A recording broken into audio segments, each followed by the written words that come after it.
Excise policy घोटाले की जांच की सिफारिश उपराज्यपाल वीके सक्सेना ने जुलाई 2022 में की थी। तब से लेकर अब तक कई कनेक्शन जुड़े, आधे दर्जन से ज्यादा गिरफ्तारियां हुई। पंजाब, गोवा, साउथ की तेलंगाना, हैदराबाद, आंध्र प्रदेश और भी कई राज्यों के तार इस पॉलिसी से जुड़े पाए जाने के आरोप हैं।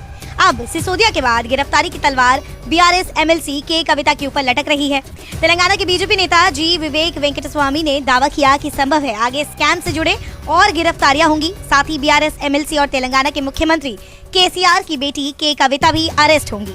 बीजेपी नेता ने आरोप लगाया कि बीआरएस लीडर ने आम आदमी पार्टी को पंजाब और गुजरात इलेक्शन के दौरान 150 करोड़ रुपए दिए थे। चाहे घोटाले के आरोप में जांच एजेंसियों की पूछताछ हो या फिर पार्टी को तेलंगाना से बाहर देश में फैलाने की प्लानिंग, के कविता लगातार चर्चा में रही। राजनीतिक विरासत में हिस्सेदारी को लेकर कविता के उनके भाई केटीआर से मतभेद की खबरें भी आ चुकी है। हालांकि उनके पिता के चंद्रशेखर राव ने दोनों बच्चों में जिम्मेदारियां बांट दी। जहां केटीआर राज्य में पार्टी विरासत संभालेंगे तो वही कविता राष्ट्रीय विस्तार की जिम्मेदारी देखेंगी। 2014 आम चुनाव में कविता पहली बार चुनाव मैदान में उतरी और राज्य के निजामाबाद से चुनकर लोकसभा सांसद बनी। हालांकि 2019 में उन्हें बीजेपी ने हरा दिया, लेकिन हार के बाद कविता और ज्यादा सक्रिय हो गई और माना जा रहा है कि वो 2024 का चुनाव भी लड़ेंगी।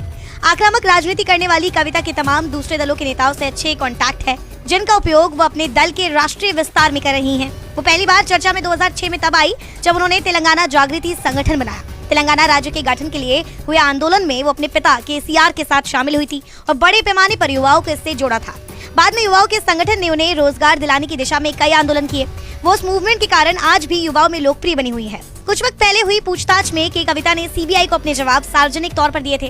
कविता ने कंप्यूटर साइंस में इंजीनियरिंग की पढ़ाई की है।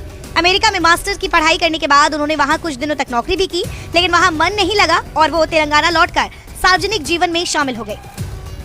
अब बात कर लेते हैं कि कविता और सिसोदिया कनेक्शन की। दिल्ली शराब घोटाले में बीते समय कई गिरफ्तारियां हुई, जिनमें हम बात करेंगे 2 गिरफ्तारी की।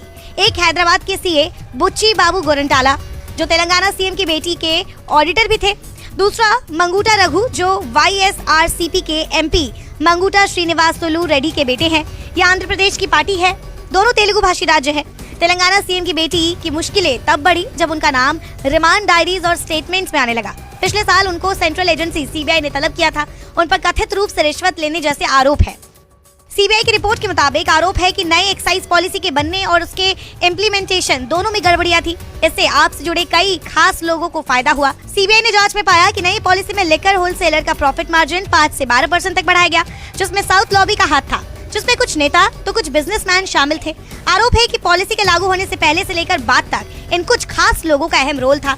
इस साउथ कॉटल को घोटाले में रिश्वत से फायदा हुआ था। इसमें अधिकारी से लेकर नेता, ट्रेडर्स सब शामिल है। हालांकि आरोप